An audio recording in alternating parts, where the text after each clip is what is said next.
Welcome to Built to Go, a van life podcast. I'm your host, Jeff Wagg, coming to you from the College of Curiosity. This time, we're going to talk about sex, as promised long ago. We're also going to have a quick update on COVID-19 because I have found an excellent resource for you guys. And we'll also talk about a few other things relating to van life in difficult times. But hey, what are we here for? Probably the sex. So let's get to that. So welcome. I hope everyone is doing well out there in these very unusual times. Folks, it's rough out there for someone in a van. Everything is closing. For folks who are out in the rural parts of the states, you may find that your campgrounds are closing. All the state parks are closing. Not all of them, but you don't know if they're open or not. It's changing day by day. Stores are closing, or there's strange hours. Gyms are closing, so it's tough to get a shower. It's just very, very uncertain out there. And while we are independent folks and tend to be able to weather storms like this better than many, it's tricky. I had originally planned to make an entire podcast about all these changes and stuff and look for resources, but someone has done something better, and I'm just going to tell you about that. A woman by the name, I believe it's a woman, I actually don't know, Sacha has created a website at vanlifers.co. So that's vanlifers, as it sounds, .co, no M. If you go to that website and click on the upper left, you'll see a coronavirus link. She or he has put together an amazing resource of everything you could want to know, and she's jumping, I'm going to assume it's a she, and she's jumping on it, and it's up to date, and every time something changes, she goes in and changes it. For example, yesterday the Canadian border closed, and she added that right away. So, great resource, talks about places that you can go for help, and it even has a forum where you can say, hey, I've got this, I can help people with this, or hey, I've got 3 places to park on my farm, come on over, or boy, I'm really in need of a water pump, I can't find one anywhere, that kind of stuff. So, again, definitely go there and check it out, vanlifers.co. And that's it. That's all I'm going to talk about the virus. I want these episodes to be evergreen, which means you can listen to them at any time in history. And I imagine a year from now, COVID-19 is going to be kind of the past, hopefully. So I don't want to dominate these episodes with it. Besides, it's not what we're here to talk about, is it? Okay, so, it's kind of a tease when anyone makes a podcast and they have the sex episode. It doesn't even matter what the topic is. It can be sex in history or sex in sports or sex among the garden or whatever. It's a joke. It's like we have run out of things to talk about, so now we're going to talk about sex. That isn't actually what happened in this case. When I was creating this podcast many months ago, this came up, and I promised to do it. So this is me keeping my promise to talk about sex in a van. First off, yes, you can have sex in a van. If anyone didn't know that, you know now. Because people are living in their vans, and guess what? People have sex, and they have sex where they live. Doesn't matter where they live. They're probably having sex. So yes, people are having sex in their vans. That's it. That's all there is to talk about. No, actually, there is a little bit more to talk about, because sex in vans does run into some issues that maybe you wouldn't run into in a house or on a beach or in the woods or in prison or wherever else you might be taking care of your necessities. Back in the 70s, when someone had a van, it was often referred to as a shaggin' wagon, and that wasn't only because it had shag carpet in it. And there were some places where there were problems, because depending on your locale, being in a van can be seen as being in public, and having sex in a van can be seen as lewd activity. So you probably don't want folks to know what you're up to in there. And there's other things you do in there that you don't want folks to know you're doing either. We're very interested in privacy from the outside world. But sexual activity tends to involve motion. Doesn't always. Sometimes it involves rather vigorous motion.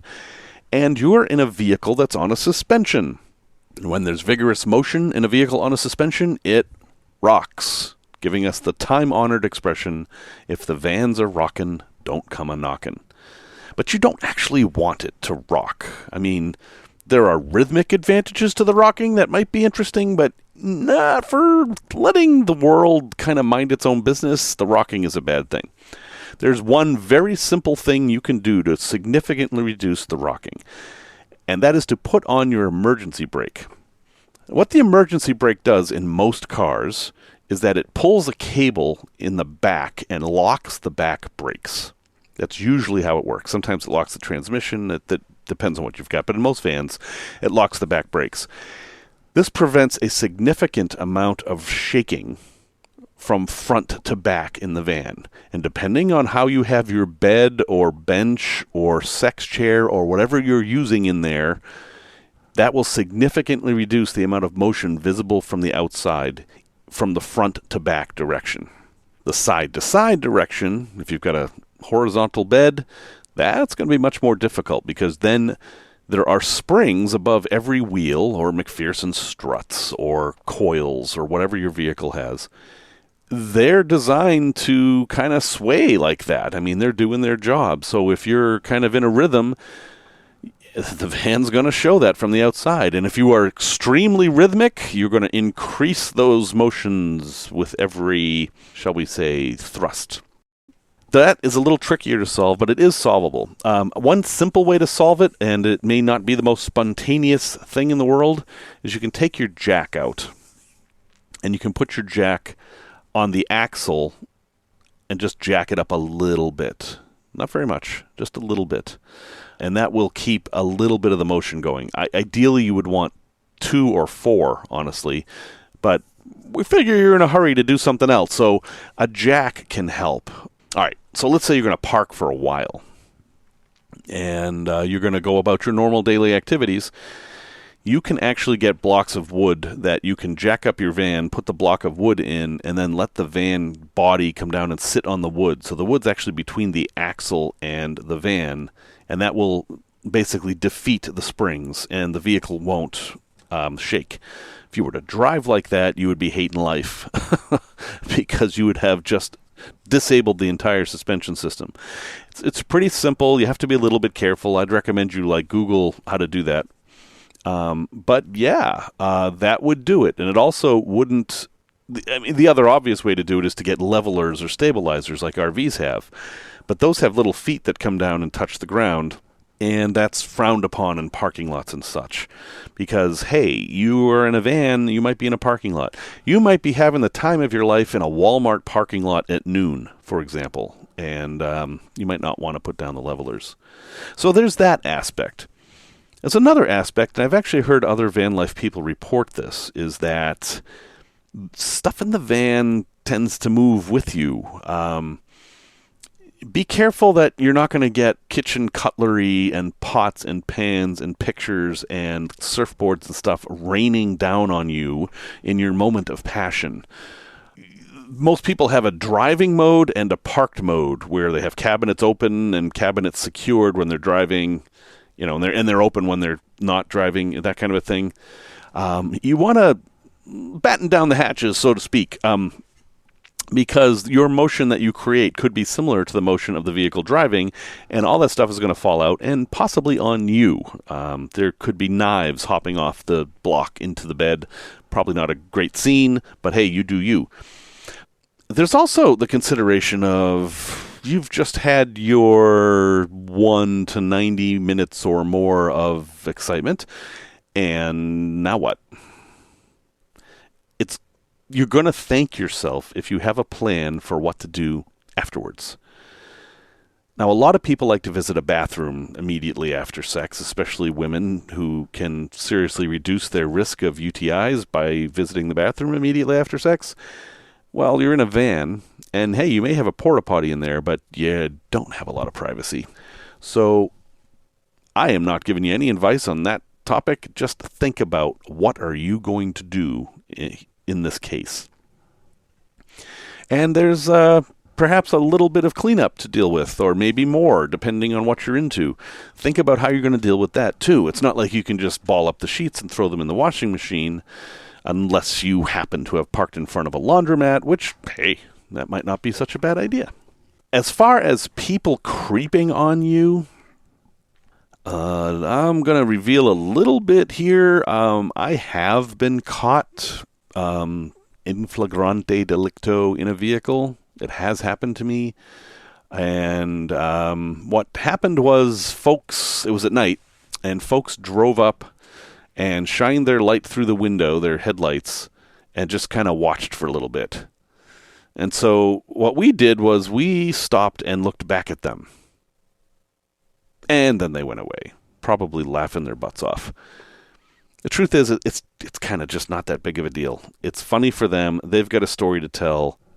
I suppose these days you might be worried people are taking video or whatever, but if the worst happens, it isn't worth getting too upset about it. I mean, the worst happening would be the cops called and they made a big deal out of it, but you shouldn't be parking in places where that's a possibility anyway. So, can people have sex in vans? Yes. In fact, they do. They do with great regularity. It is a normal part of van life. But like with everything in van life, you have to adjust just a little bit in order to get things to work smoothly, efficiently, delicately. It just doesn't matter. You're going to do it and it's going to be fine. Don't worry about it. Just get on with it. But as for finding partners to engage in these activities with, yeah, you're on your own for that. You're going to pick somebody up at a bar and say, hey, do you want to come back to my van? That's a whole new world of psychology and invasion of space, and I'm beyond that all. But there are other podcasts that talk about this.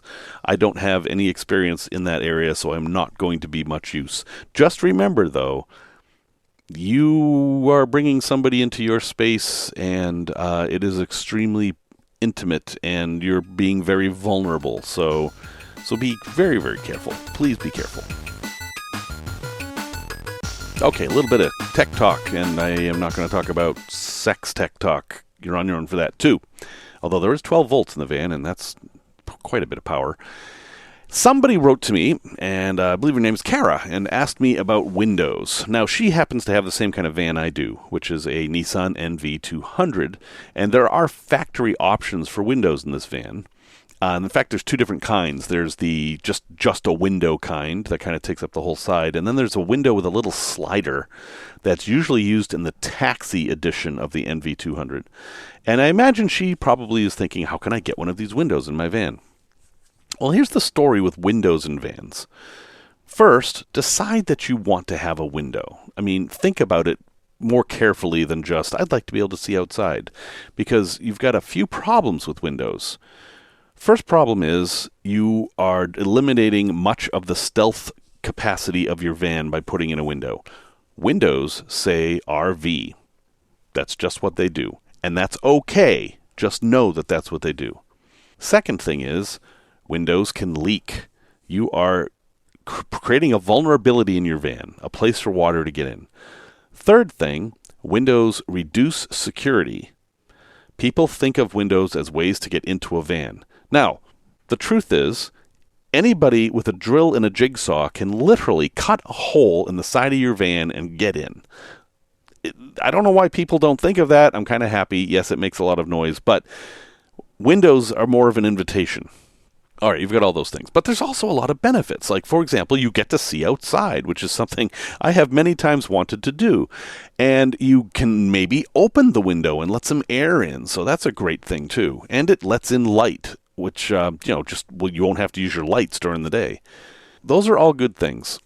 The other thing that I didn't add to the first part is that you also will lose more heat out of windows or get more heat coming in. So they require a special insulation, which is not a big deal. You just cover them with Reflectix and you're fine. But how do you add the window to your van? Do you have to go to the Nissan dealer, in my case, and say, hey, I want a factory window?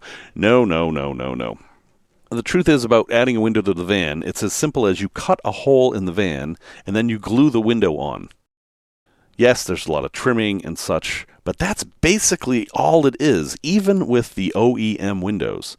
You just have to have the courage to cut a hole. I've noticed this thing, which is weird. Regionally, people do different things for windows.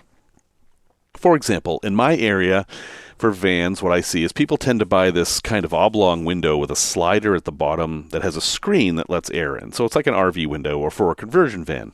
Those are fine. They're easy to install. They come with molding for both sides. But when I went to New England, I noticed a lot of portholes. Lots of vans with portholes. Now, I actually like the porthole look, and they're inexpensive. They cost about $75. They don't have a way to open. No, they're about the size of a dinner plate or smaller even.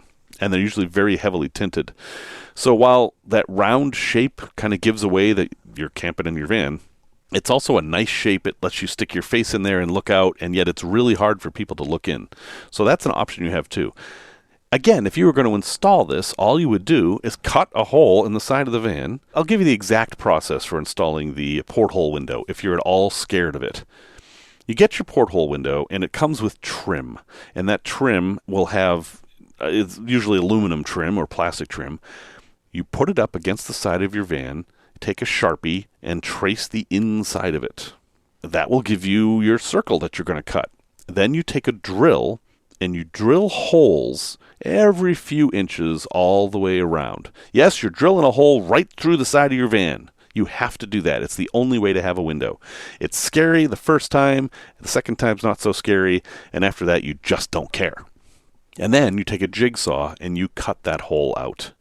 And if you've done it correctly, and you're going to measure and stuff and make sure you're using the right template, your window will pop in. You'll have some butyl tape. B-U-T-Y-L, butyl tape is the best thing for sealing windows.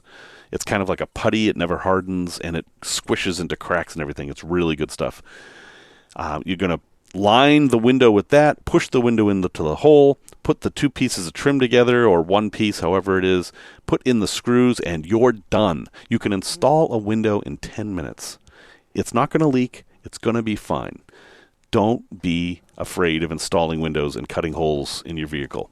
Let's say that it went wrong. Oh no, I cut the hole too big, which is the worst thing you can do. If you cut the hole too small, you can always cut it bigger. Well, you've got a few options if you cut the hole too big. You can get a bigger window. That's one option. Or you can patch the hole. Now, if you have a brand new van, this is not as appealing an option, but in my van, which is older, I've got 140,000 miles on it. It's 6 years old. If I screwed up cutting a hole in the side of the van, I would just get a piece of metal and cover the hole with it, like maybe a piece of diamond plate or something like that, and maybe I would paint it or something. I don't know. But I would simply mount it over that hole, and I would be fine with that. And then I would put a window in it. There is a solution. You can fix it. But really, if you're making the template, it's pretty hard to cut the hole the wrong size. And this goes for putting in air conditioners and max air fans in the roof, too. So, I do not have windows in the back of my van. There are times I wish I did. But there are also times I'm really glad I don't have them. So think about it. Think about how you're going to use your van, how often you're going to be trying to stealth, how often you're going to want to have windows open. Think about all those things. And then for resources for finding windows, don't forget to look at the marine sources. You'll find RV windows. They tend to be expensive. You can search for van windows. I have not found one great site for all these windows. But the marine windows are interesting because they come in all different shapes and sizes that maybe you haven't thought of. And they tend to have white trim, which if you have a white van is very nice. The van windows tend to have a black trim. So think about that. Anyway, Kara, I hope that is what you were asking about windows. If anyone else has any other questions about windows, hit me up and I'll try to answer what I can. Yeah, I might be able to help you out.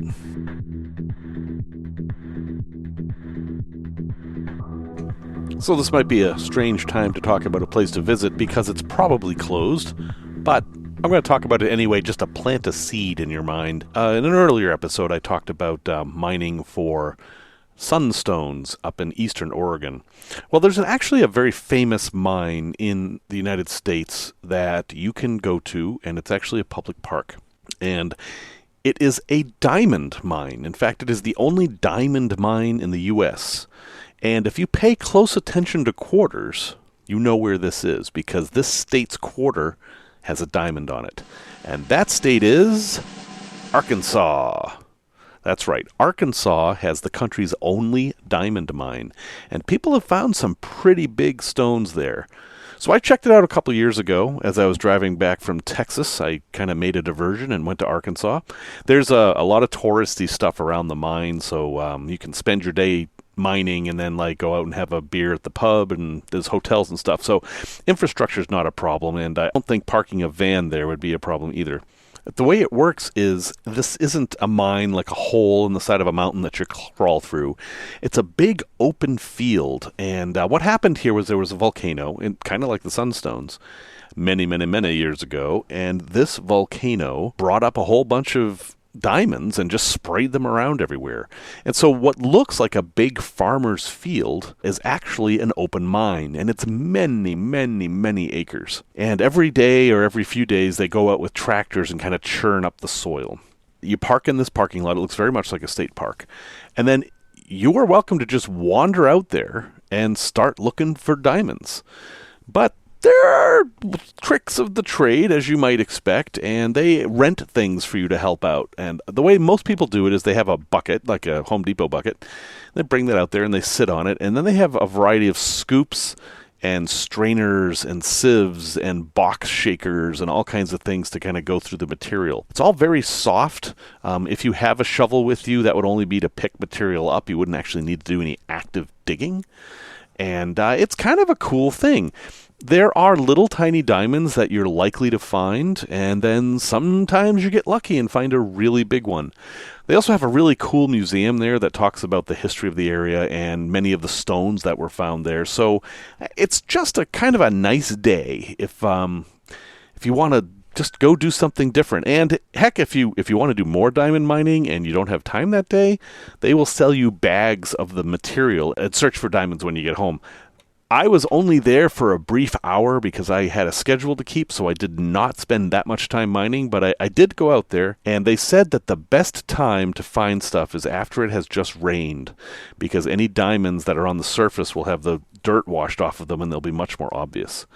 I found something that I thought might be a diamond, but it turned out to be just a piece of broken glass. So I was a little disappointed there. But still, it was fun, and it's a nice area. You are outside in Arkansas, so you have to plan for the weather. Probably not a great thing to do in February or in the hotness of July. It's called Crater of Diamonds State Park. And you can find it in Murfreesboro. That's Murfreesboro, Murfreesboro, Arkansas. It's been there since 1972, although I can tell you that before that it was actually a commercial mine. And then that fell apart, and then they just decided to make it a park. There's stuff to do there, too. If you're with a group of people and not everyone's into the mining, they have swimming pools, there's a restaurant. I mean, there's plenty of stuff to do there. And heck, it's 37.5 acres. You could spend a whole lot of time there. And you'll probably run across some people who've got the fever, and they'll spend a whole lot of time, like, you can tell that they've been there for maybe a few years. One warning, though, you're not allowed to bring anything with a motor out there. You can't bring motorized shaker tables or augers or anything like that. Everything you do has to be by hand. So that's Crater of Diamonds State Park in Murfreesboro, Arkansas.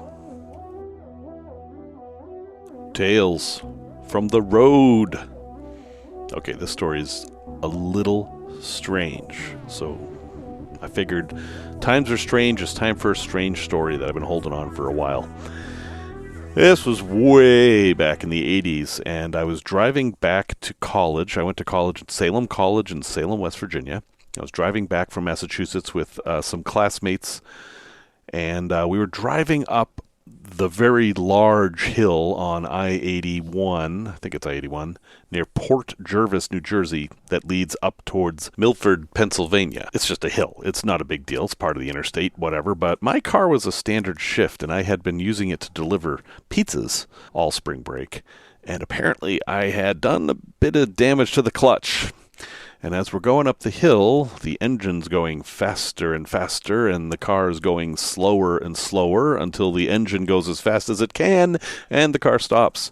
I had burned out the clutch. On a Sunday, so this is before cell phones, of course, we flagged down somebody. They got us a tow truck. The tow truck took the car to a shop, and the guy was going to work on it over the weekend, which was great. So we had that going for us. Clutches are not that hard to replace in that car. It was a Datsun 510, by the way. But we had to spend the night. So my dad surprised me and came down and found a hotel for us and stuff. And so we're just kind of waiting around in the hotel. And it was four of us. And even though we went to the same school, we weren't exactly friends. So it was a little awkward. There's two women and two guys and, watching TV. And it really wasn't my scene. So I figured, I think I'm going to go for a walk. So I had remembered driving in that there was a sign for some sort of a science center, and that is my scene. So I thought, maybe I'll try to take a walk to the science center. Obviously, I didn't have a car. So I did find a sign that said something like Discovery Science Center or something like that, and I was like, I'll just take a walk. It turned out to be one of the strangest walks I've ever had in my life. I left about 9 o'clock in the morning, and I didn't know if they were going to be open. Didn't matter. It was Sunday, so I figured, what the heck, I'll just go and see. And it was a pleasant, windy street through mountains and woods, and one of the nicer parts of Pennsylvania. Not quite in coal country, but similar vibe. And I started noticing just odd things. One thing I noticed was a house that looked very much like the house from American Gothic. And it had recently snowed, and this house had no footprints around it and no apparent driveway. So no one, and I could see that no one had disturbed the snow. It kind of looked like the house was abandoned. But as I was walking by, I noticed there was a woman watching me out of the windows in the attic. Like, if you can imagine a house with a big peak, this woman was kind of peeking behind the curtains up in the attic. And she didn't move a lot. She just kind of watched me as I was walking along. And I waved because, hey, I'm friendly. No wave back. And so I was like, okay, I just kept on walking. I'm out for my walk. And so I continue my walk, and I go around the corner. And after a while, I'm like, well, you know what? I really need to pee. And I'm in a woodsy part here. I'd passed that one house. There really weren't any other houses. And I was like, I got to pee. I'm a guy. I have the guy prerogative, and I kind of climb up over a hill to get off the road where there's a nice cluster of trees, find the tree and do the business. And then I look, and on the other side of the hill, there's a hole, like a big cellar hole, like a really big cellar hole, like not from a house, like from something much bigger. And I can see in the hole that there are all these stainless steel structures. Like, it used to be a kitchen, like, stainless steel tables and maybe a stainless steel freezer that had fallen over and some doors. There was some big building here at one point that was completely gone now. And again, just like with that house I'd seen earlier, there were no roads. There was no driveway. There was no way to get to this place. I don't have an explanation for you. That's what I saw. I didn't go down and poke around because it didn't look safe, and I didn't know if I was trespassing or anything. So I decided I'll just keep on walking. So I keep on walking up the road. I don't know how long I was walking. It felt like, half an hour, maybe an hour. And I came to the Science Center, and I could see it in the distance. It was a huge building. It was really big, and it was kind of made out of that kind of bronzy colored wood that was popular for science centers in the 80s. And it looked like an inviting place, but there was a sign that said, "No trespassing." I thought, well, it's a science center with no trespassing. That doesn't make sense. So I figured that the no trespassing the sign must have twisted, and it must have meant actually the woods near there. Don't go into the woods, but you can go on the road, and the road's fine. So I did. I just kept on walking. I got up to the door, and the parking lot was on the side. I couldn't really see it, but the front door was kind of just like on this path. And I went to the front door, and I go up, and the door's open. So I'm like, cool, it's open. And I go inside, and there's the registration desk, but there's nobody there. But there's some aquariums and stuff, little aquariums, kind of like nature center aquariums, not like, giant sharks swimming around aquariums. And I'm looking around, there's your typical tadpoles and frogs and turtles and stuff. It's kind of cool. And they have charts up of how the water cycle works and stuff. And I'm walking down the hallway and still haven't found anybody yet, but it was early, so, not too worried about it. And then I get to a room, and it's filled with beds, like bunk beds. And that's not something I'm used to seeing at a science center. And then I go down another room, and there's like this big dining hall area. And at that point, I'm like, I don't think I'm supposed to be here. I don't actually know where I am or what I'm doing. So I'm going to just leave. So I carefully went out the open door. I didn't break into anything. It totally looked like it was open. The lights were on. There was stuff, the water aquariums were bubbling. It had this sense of life to it, but there were no people. Maybe they're not open. Maybe something's going on. I don't know. I'm out of here. Go down the path, and I start going down the driveway, and there's a car that's coming up the driveway. And I swear to you, it was the exact same car from the movie The Evil Dead. Now, that movie came out not too long from when this experience actually happened, so seeing such a car wasn't unusual. But it was that car. And it's coming up the driveway towards me very slowly, and I'm kind of jogging out, and I'm like, wow, maybe that no trespassing sign really was for me, and maybe I'm really not supposed to be here. And this car's coming towards me, and it's the only way out, and so I jog by it and wave. Hi. Hi there. And then I just keep on running by.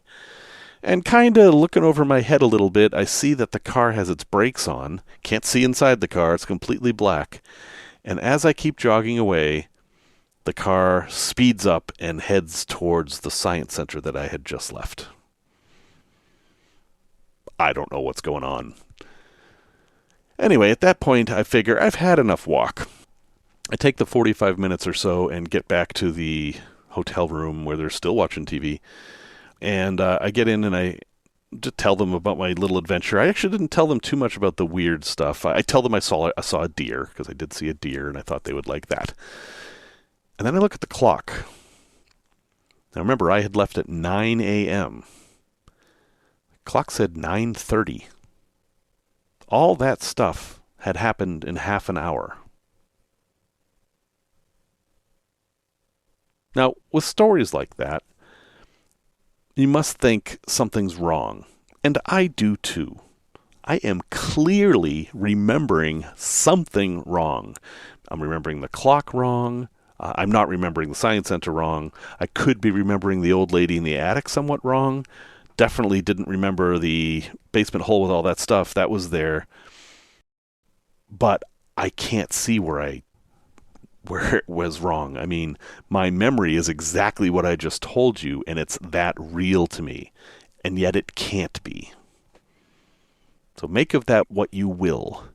I am not claiming that I had an out-of-place time warp experience, but that sure is what it feels like. Thank you very much for listening to this episode 16, the late episode. I do apologize for it being late. I am busy working with this virus stuff, and it's messing up with my time. So thank you. I don't know what I'm going to do next week, but it will be something. Music, again, is by Simon Wagg, a.k.a. Sir Mouge. Please stay safe, and please be patient. This will end.